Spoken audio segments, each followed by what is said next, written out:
Probably there is going to be more people to come in, but to be precise, I thought like we could start the talk so that we could have like more spare time to discuss some of the issues. Of course, nothing I say here is like very authoritarian. Nothing was authorized, and nothing I say is the ultimate word you can say about men and women and all those issues involved in the discussion. Let's remember the title of the talk. What is the title of the talk? Why? Yes, men suffering. And as you know, there is also a slash between men, both sides of the story actually have references to both sexes. Let's go analyze first, what do we mean by that exactly? Like, woe.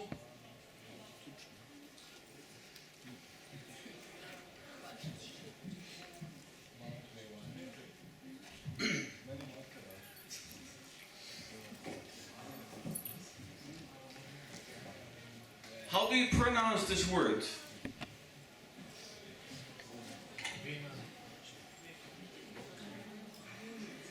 Yes?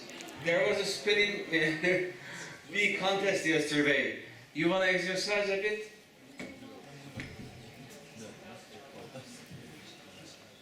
Like in the singular form, you pronounce it as woman, right? In the plural form, it is women, like in we are, like in we are. So,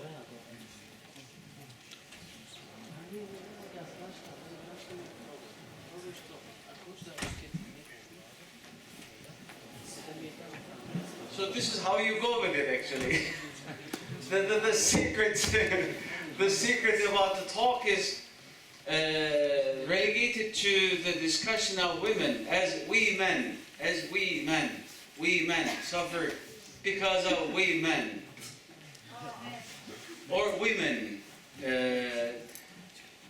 Let's begin with the title. Let's play around, like linguistically speaking, what the title intends to say, because you have different equations here. One of the equations is like, we men suffer because of women. Women, like in the plural form. We men suffer because of women. This is one of the arguments about the gender issues. The other one is, woe to men because of women. Woe is not a good expression, you know. When you say woe to women who have done this, you're actually putting the blame on them. So, one of the expansions of this title would be, we men suffer because of women. Okay? The other one is, men and woe to men because they suffer because of women, or women in general. And you have other opening up the title actually. Women suffer because of women. We men suffer because of women. So you have different aspects of looking at the same title. We'll see what do we mean exactly by this expression. Why do we have this slash between woe and men and woe and men again? So let's begin with this word, if you like. That is, what is woman? What is man? And when you put the two together, what do you have in return? And the place of suffering in philosophy, in religions, in our daily lives. What do we exactly mean by suffering? Is suffering good or bad? What is the connection between suffering and passion? All those things. And this is not going to be a formal talk. That's not what I'm desiring here. Let's have this like a mutual talk, conversational in tone. Okay. Shall we begin now? Shall we? Yes. Okay. 3 categories. One is human. The other is man. And the third one is woman.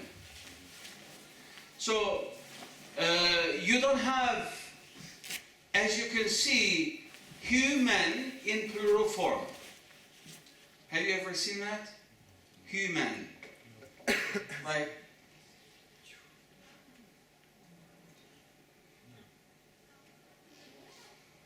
you don't have that explanation, right? You don't have the term. What do you have instead? You have man and men, woman and women. Do you know what man means? If you look up the word in any good etymological dictionary, it's going to tell you that man is related to the root mana. And it is related to the root which means thinking. And we use the word in the English language to talk about crowds. Like this amphitheater is now meant by, I don't know how many people, 50 people. So when you say that, you're talking about the number of the people held in this amphitheater. But you don't say the amphitheater was womaned by 50 people or 30 people if you're talking about like the exact numbering. No language in this sense is innocent, especially languages that are sexist in nature will of course reflect themselves in the literature of these societies. And actually this is not the case for today. This has been going on for several millennia right now. And when you talk about several millennia, I'm talking about the scriptures, I'm talking about mythology, I'm talking about literature, I'm talking about how all these different areas of study, of thinking, of writing, contribute to our understanding of ourselves at present time, and how men, manhood, women, womanhood, are being rediscovered, redesigned, but with nothing much changing along the way. These are some of the questions we'll be exploring together today. So, in contrast to man and woman, the concept human is without sex. Okay? We still carry the misogynistic attitude, maybe using still the expressions like, the sexist expressions like mankind, which refers to all human beings somehow. But, you know, human has no sex. Man does have a sex. Woman does have a sex. However, human doesn't. And our suffering, according to religious books, philosophies, and books we call literature, boil down to our sense of suffering on earth. Are we suffering on earth, or are we getting pleasure from our lives? And what is the nature of this suffering, especially when you refer to like the suffering of Jesus Christ on crucifixion? Okay? When he's crucified on the cross. you refer to this at the same time as passion of Christ. So passion and suffering, do they go together? Do we yoke them together? Is our passion the cause of suffering? Thus, our passion for men or women is the leading factor in terms of how we feel towards life. What is the nature of this philosophy that, life on earth is actually a series of sufferings? If you are looking for the answer, then look at the Bible, the Old Testament, the Jewish Bible I'm talking about, where the world being created in 6 days, on the last day the man is created, and out of man's rib, who is created, the woman we call Eve. Sometimes we read those texts through innocent eyes, but when you constantly focus on the traditional readings, you often ignore what underlies the essential meanings and instead go with what is informative rather than what is critical. So, man is created first. We know that. What is he created out of? What is man created out of according to the Bible? Mud, dirt, soil, okay, or dust, or in some translations, clay. And clay is actually our human essence, according to the story, because when you have just Adam in the Garden of Eden, according to the story, Adam is yet without a sex. How does Adam become sexed? Through the creation of Eve. So before Eve was created, Adam was not a man, but a human. Not a man, but a human. Because human comes from the word humus. We have different kinds of soil. One type is called humus. Humus. So Adam is a human before Eve is created. And actually, it is Eve who somehow makes Adam a man. Thus, the hue part of the human is dropped when Eve is created. Let me show how. Human, we said. So this goes, what is left? This is what I'm talking about. Why does it happen, and how does it happen according to the Bible? The nature of suffering according to the Bible is woman. And today, the Jewish tradition has it that we suffer because of whom? Because of Eve, the archetypal woman in Jewish tradition.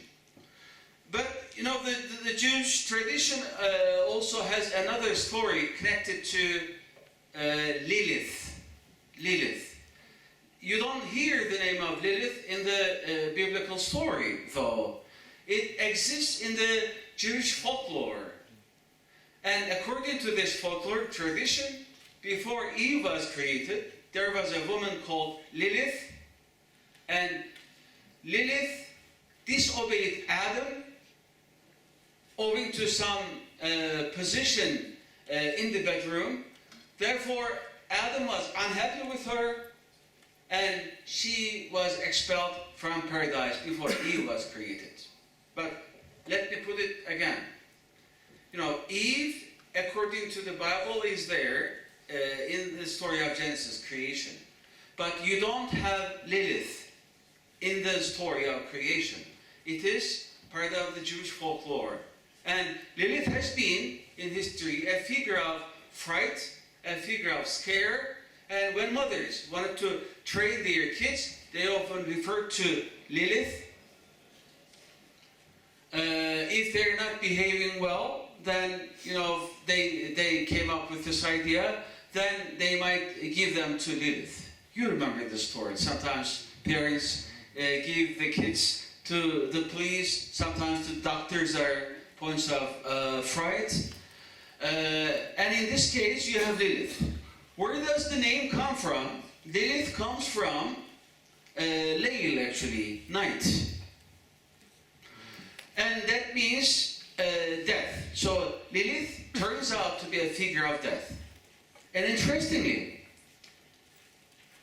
according to the Bible, the name Eve means life or living. And when she is created, Adam refers to her as Isha. In the Jewish language, Isha means woman. And the name derives from Ish, which means man. Why does Adam refer to Eve as Isha? Because she's a derivative of Adam. She's a byproduct. A byproduct. The central element is Adam himself, and Eve here turns out to be a byproduct. What is she produced out of? Adam's rib. You know where the rib is. So, after Adam's creation, God takes one of his ribs through a surgical operation and then turns the rib into Eve. And Adam looks at the woman and then says, your name is going to be Isha because you were created out of man. Isha. Okay? So this is how the story begins. And interestingly, according to the biblical story, there is no problem in the Garden of Eden until Eve is created. God has provided Adam with everything in the garden. Like you have the trees, you have the flowers, you have anything to eat and drink. And Adam seems to be happy, but somehow Yahweh, the biblical God, says it is not good for man to be alone. So I will create a helper for him. This is how Eve is created. We don't know why is she supposed to help him and in what is she supposed to help him out.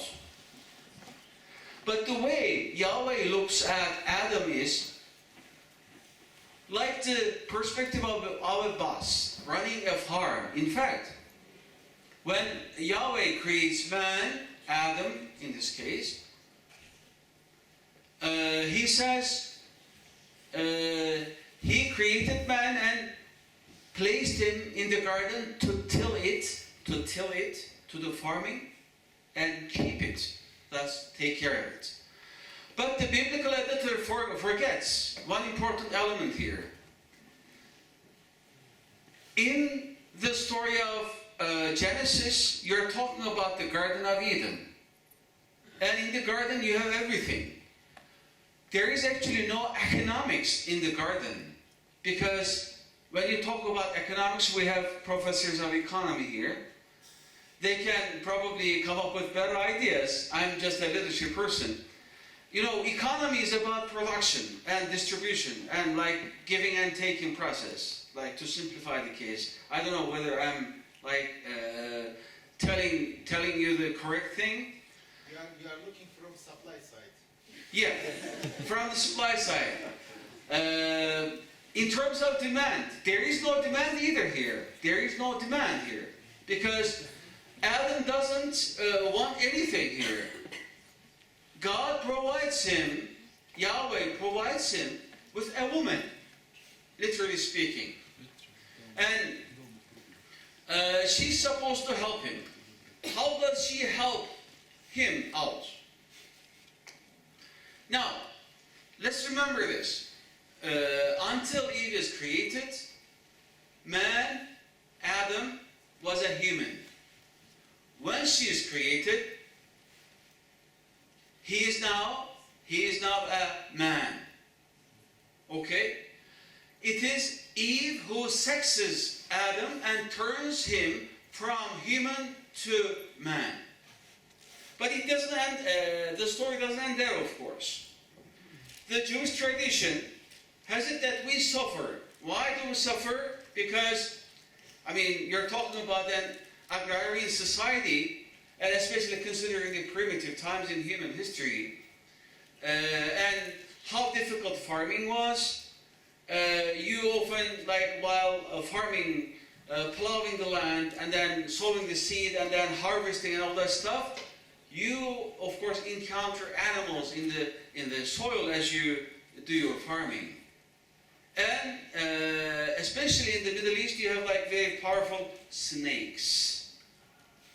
And the Bible calls this serpent. Okay? The serpent. So, Adam is there, Eve is there, and they're supposed to be in the Garden of Eden. But, you know, these things are not enough for the woman. What does she do? She goes talk to the serpent. What is the problem with the serpent talking to Eve? Because the biblical mind has it that, you know, a woman is actually a womanhood is serpentine, snake-like. Therefore, they understand the language of each other here. God always talks to Adam in the Bible, whereas the serpent talks to Eve. So there is one party here of God and Adam is reflection of God here in a sense. And there is the serpent and also Eve. And they seem to be talking, they understand the language of each other here. The channels of communication function as such. This is how you build up a theory of suffering. Remember again the title of the talk. Do we men, or do women suffer because of women? So they fall from paradise. God is angry and Adam is in hiding, okay, because he has committed this sin. Therefore, he has to go somewhere in hiding, and Yahweh comes in paradise and then asks, "Where are you?" Adam is in the hiding, as I said before, and he comes out of nowhere. "Here I am," he says. "Why are you hiding? Did you eat out of the forbidden fruit?" And Adam looks at God as God questions him, and then says, that woman thou gavest to be with me. She gave me the fruit and I ate. That means, like, you are responsible for this problem because you created this woman after all, right? I asked for her. And then this woman talked to the serpent, and the serpent advised her, like contrary to what God warned against, and she ate out of the forbidden fruit. And then offered the same thing to Adam, and now they are both sinful. So, what's the result? They're going to suffer. They're going to suffer. And in fact, Yahweh, the biblical God, says, you know, you and the serpent are going to turn enemies towards each other. You're going to be so hostile that, you know, you are going to be wanting to kill each other whenever you see each other. But there is like rhetorical tricks, traps we got to be careful in not falling into here. Yahweh in the Bible doesn't want human beings to know, because knowledge is divine. Knowledge is divine.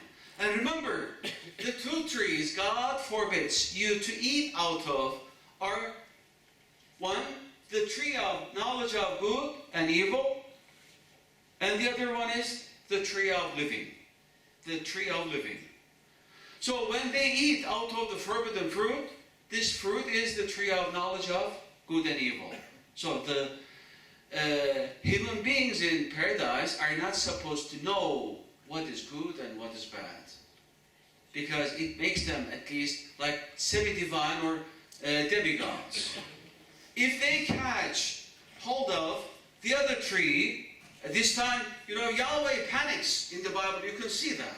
You can feel it, Just go catch he calls out to the cherubims to keep the human beings, Adam and Eve, from those trees, away from those trees, because otherwise the whole kingdom is going to be demolished.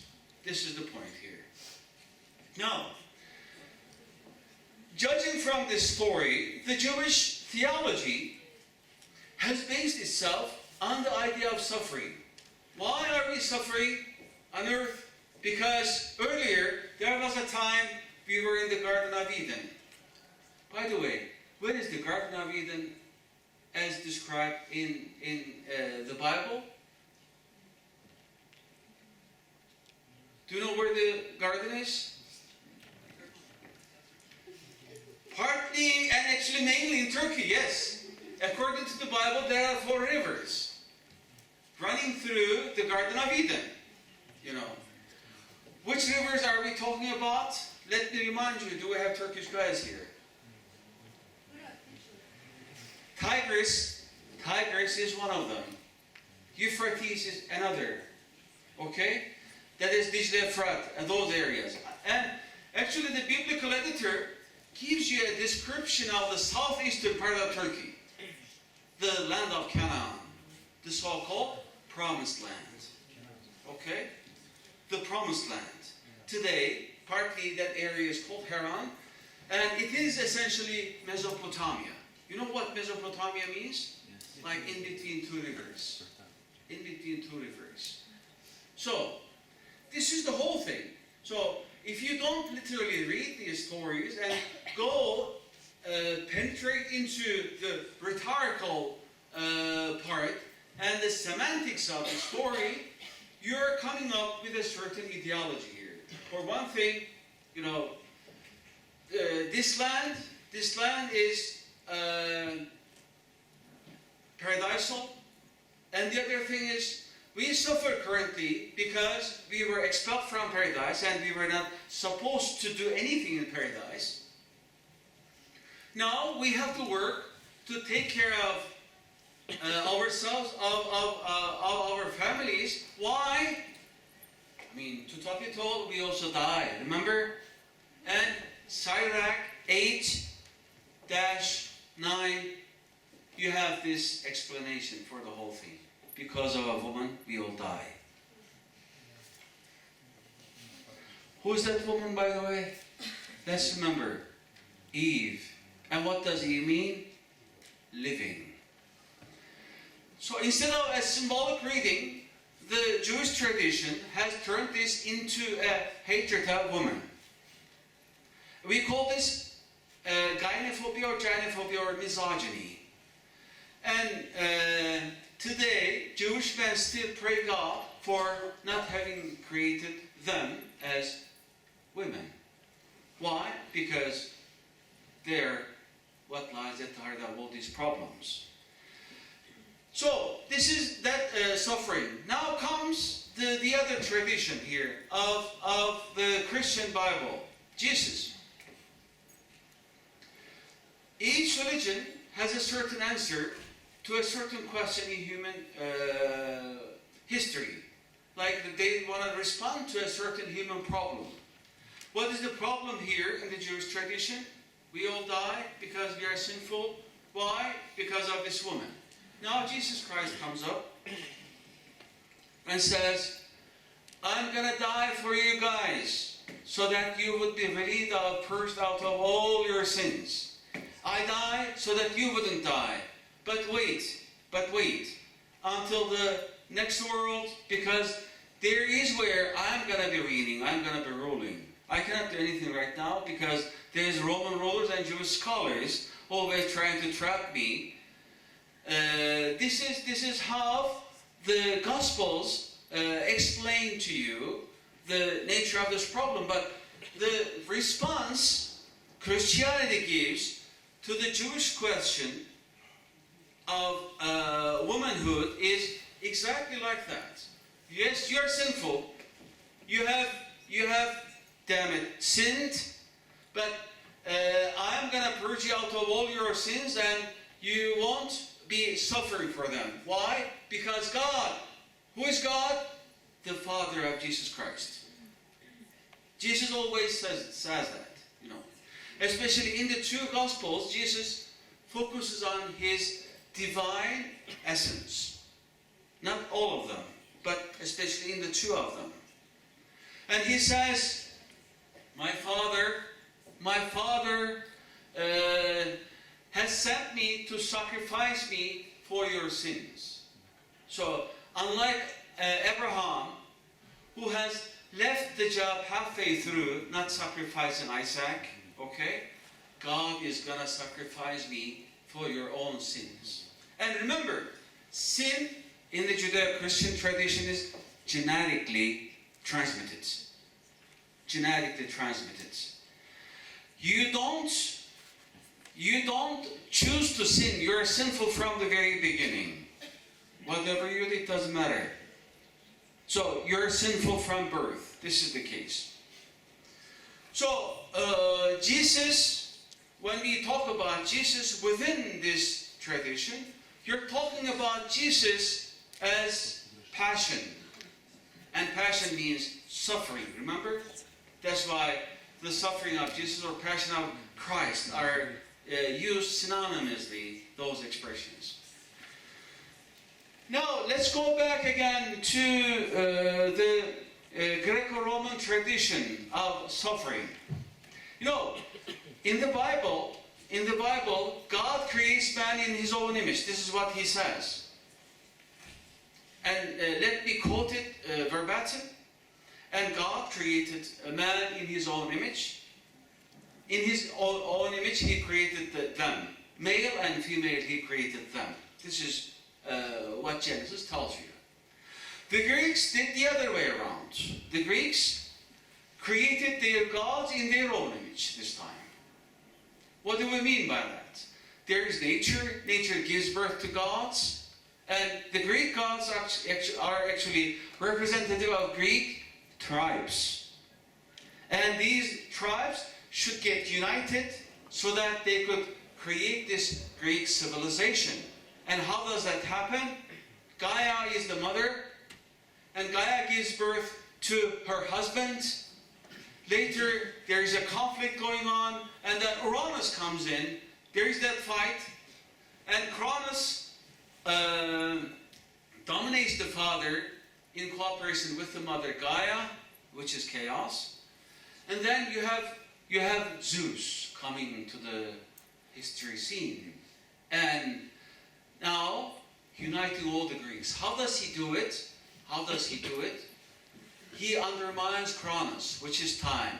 He undermines other gods, and now you have the combination of time as well as space, and he governs. He's there to rule both. This is the only way you can be a god, and Zeus kind of knows that.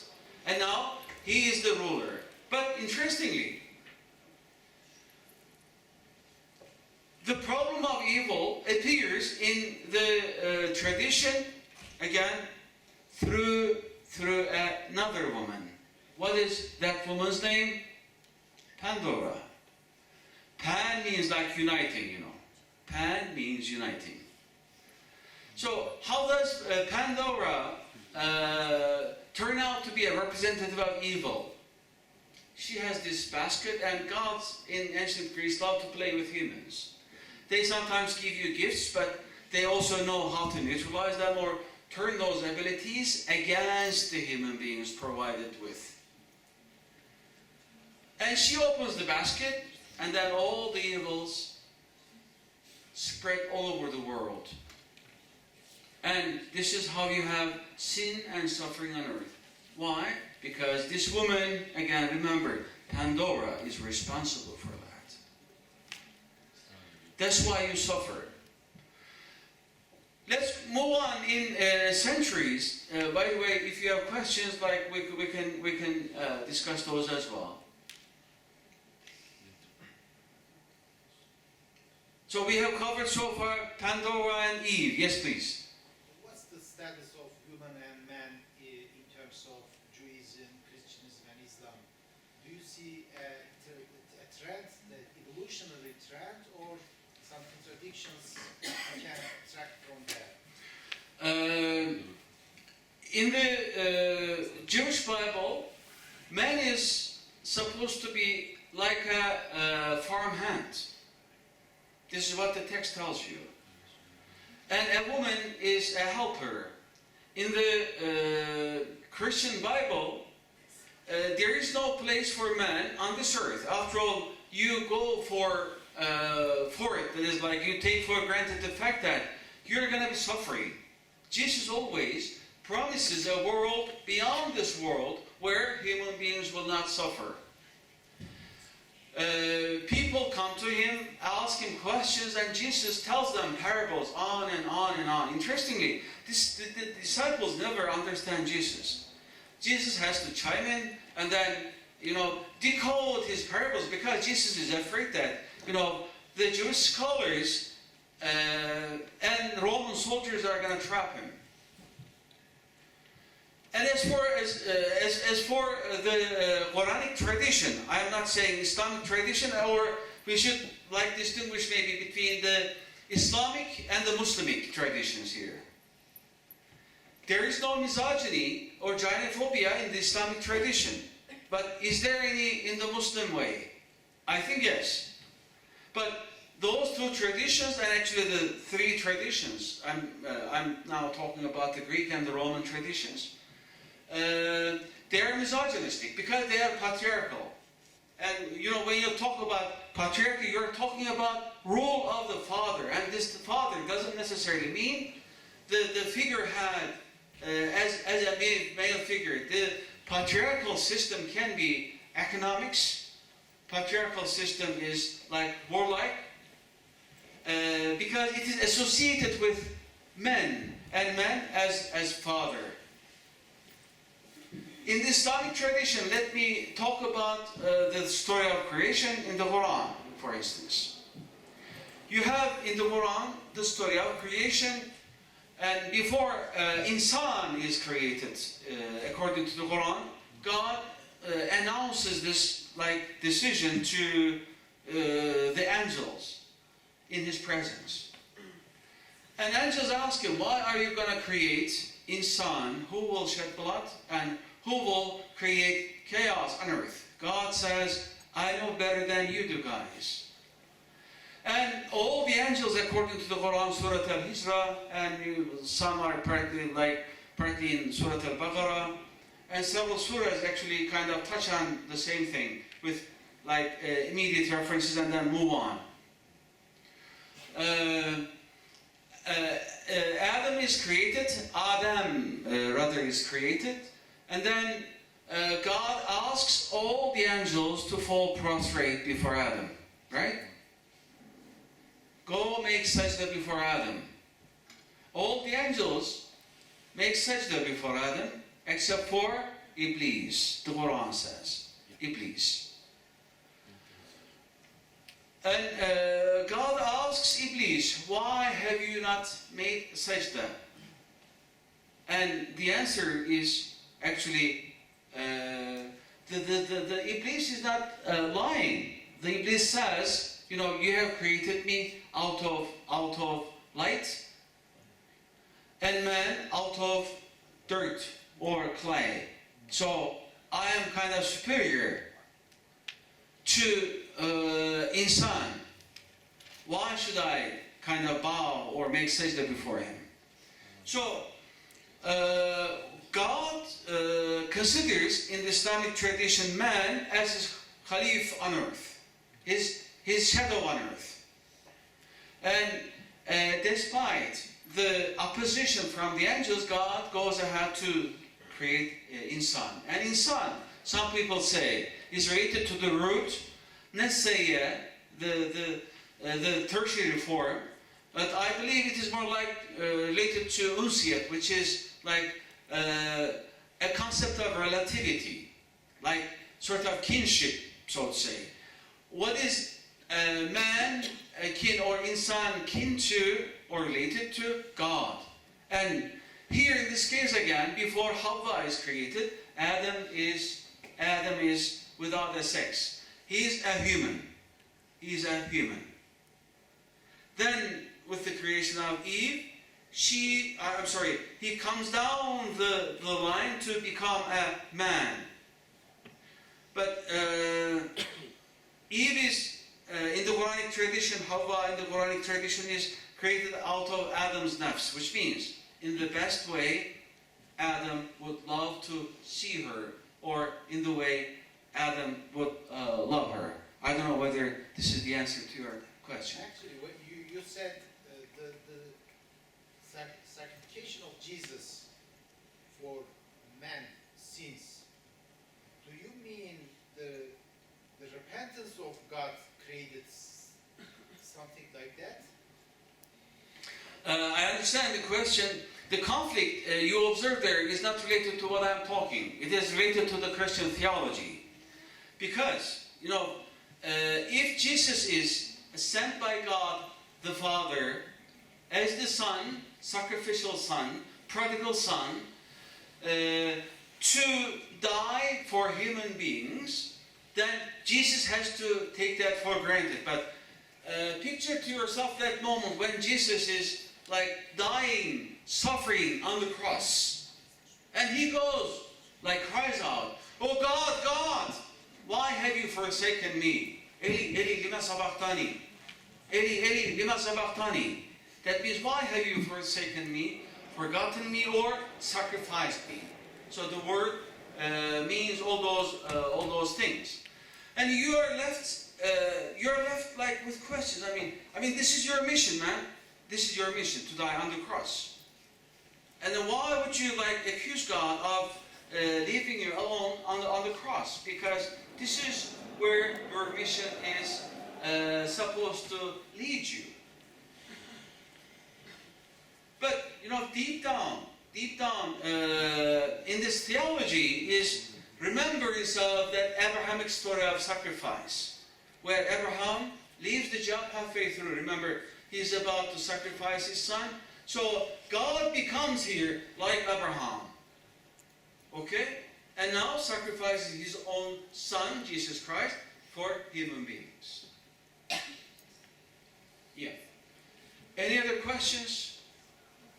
Yes, please. What about, you've given a pretty sort of a negative account of the whole the Garden of Eden story, but the alternative reading to that is that after Adam and Eve were expelled from the Garden of Eden, God forgave them still, and that one of the other readings of the story is the ultimate manifestation of the will, the mercy of God, because they disobeyed the direct order from God Himself, which is the greatest sin you could possibly do. Is you literally disobey God saying, "Don't do this," but God still shows His mercy through letting these people live and guiding them and not making them suffer. So there's a more, I think, what do you think of this alternative reading of this story?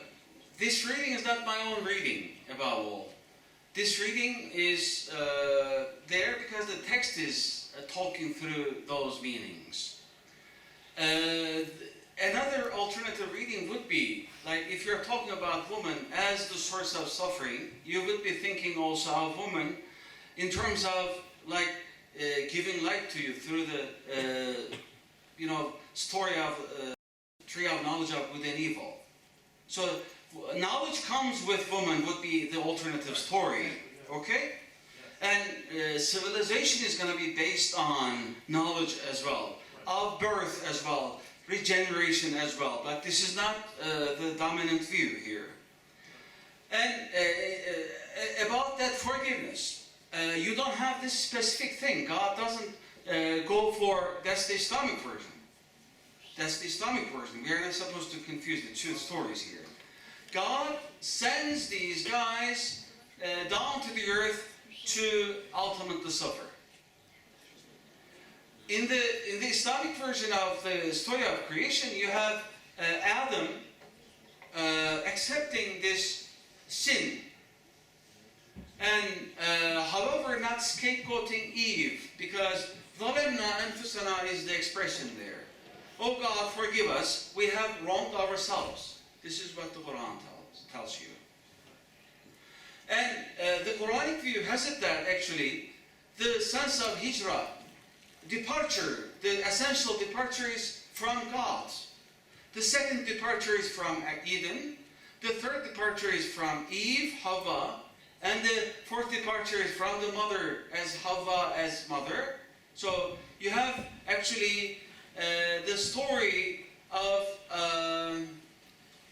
unity being kind of dispersed.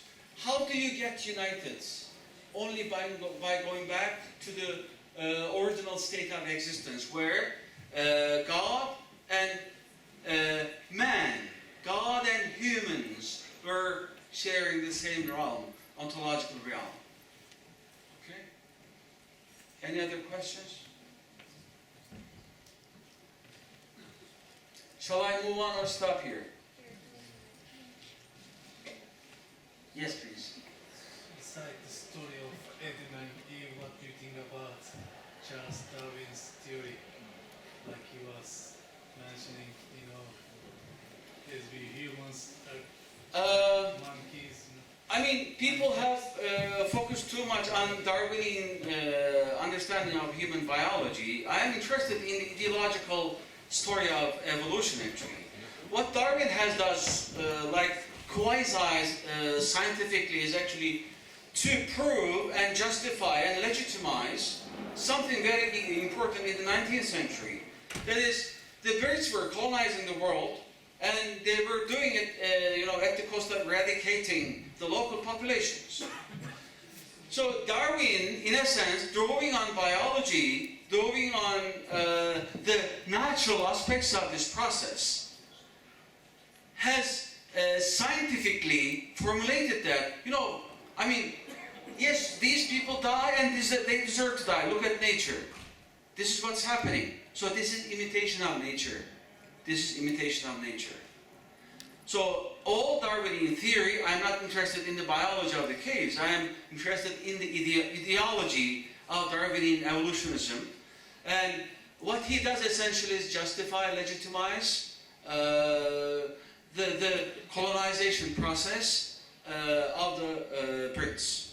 And if you look at where he has traveled doing his researches, this is the pattern he is taking. I can empathize with Darwin only when he, remembering his daughter who has died at the age of 10, who is worried about that story and nothing else. Yes? You mentioned that Islamic tradition is unlike Jewish tradition, Yeah. not misogynist towards women. And on which fact do you base your presumption? I'm looking at the scriptural story. Are you looking only at the story of the creation, or at the whole Quranic text? Both, actually. When I say scriptures, I mean scriptures mean writing. Scriptures mean writing. And the Holy Scriptures are what I have tried to look at and kind of see through. The biblical story is there clearly giving you an account of things I have tried to describe here. And the Quranic story doesn't include any scapegoating. You know scapegoating, right? Scapegoating. Like there is something of a problem, you blame others all the time.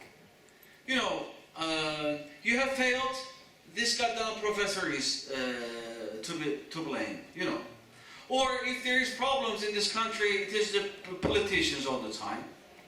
If there is fault, there is something always, this is what we call scapegoating. So, when I talk through the texts, and if you're interested in more, I can give you this paper. I will look at it, but the paper is here with references. Okay? But here, I must stress, one thing. Is there misogyny in the tradition? Not in the Islamic, but in the Muslim tradition, yes. We have to look at this from another perspective, because especially political Islam has focused on the idea of hierarchy between not only the sexes but also the cultures. In this case, yes, I can come up with a lot of examples from several countries, and I'm not gonna evade responding to that question in terms of yes, but it has not its roots in the tradition. It is not engraved in the scripture. This is what I'm talking about.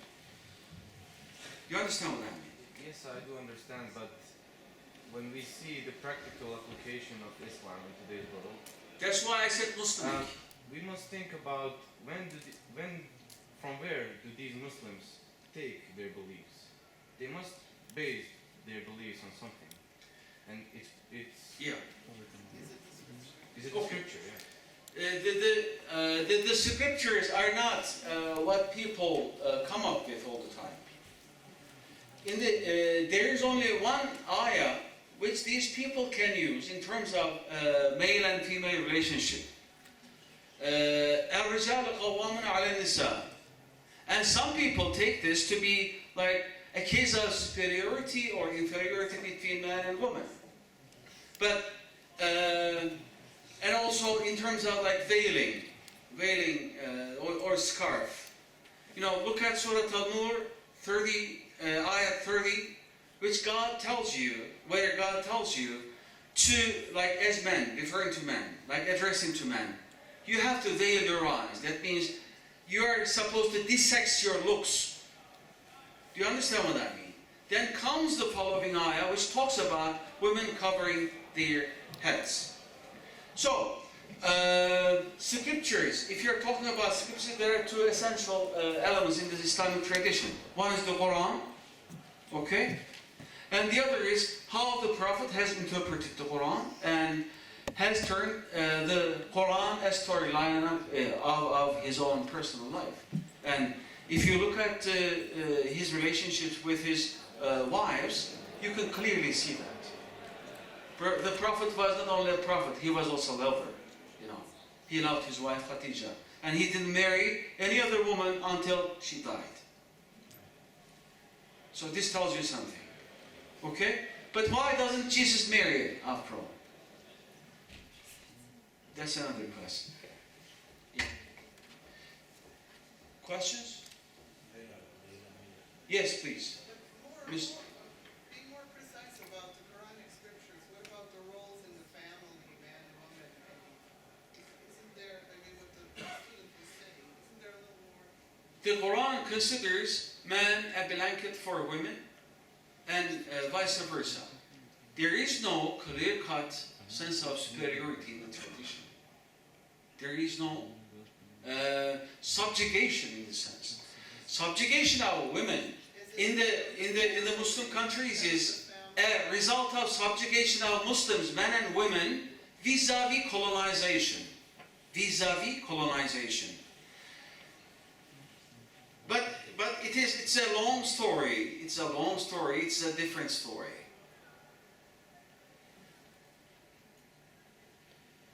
Any other questions? So, do we men suffer because of women? Or do women suffer because of women? Most of them. Going back to the earlier definition. Now, if you have no questions, I'm going to be kind of closing the thing with a redefinition of the word. Remember what woman means. Woman is a wife, man. Wife, man. A woman is a human only when she's a wife.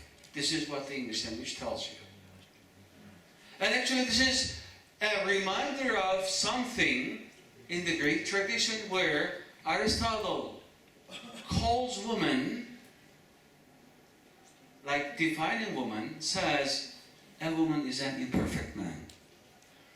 A woman is an imperfect man. So a man represents the perfection here. Okay.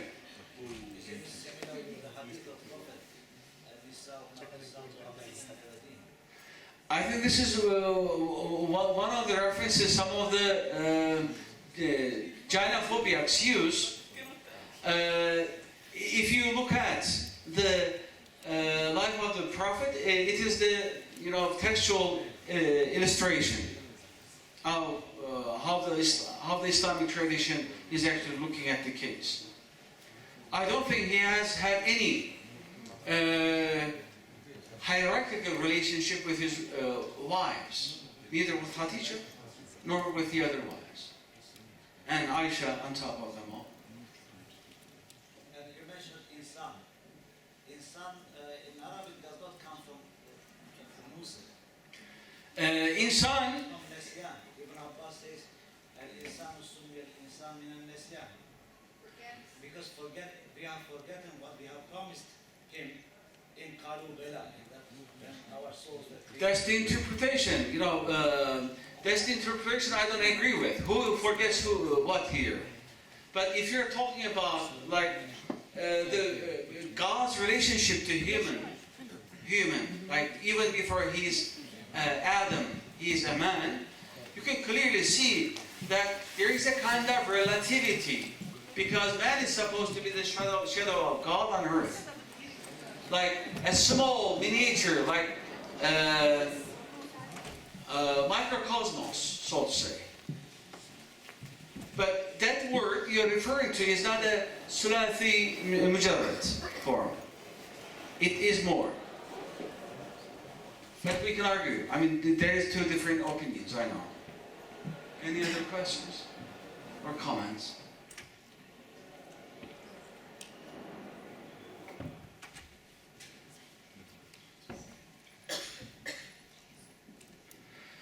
Then, yes, please. One more question from. Let's talk about the Garden of Eden. When the judgment day comes, the life is going to end, and God is going to send people either to heaven or hell. And you think that God is going to send those people to the same Garden of Eden? We have to ask the biblical scholars. Actually, in the Jewish tradition, there is not even a clear-cut sense of the hereafter. There is a sense of the hereafter in the Christian Bible. Because, Judaism has excluded the sense of the hereafter as a totality. Christianity has excluded the sense of this world, like as present and now. Islam considers both in balance. No questions? Then thank you very much for your time.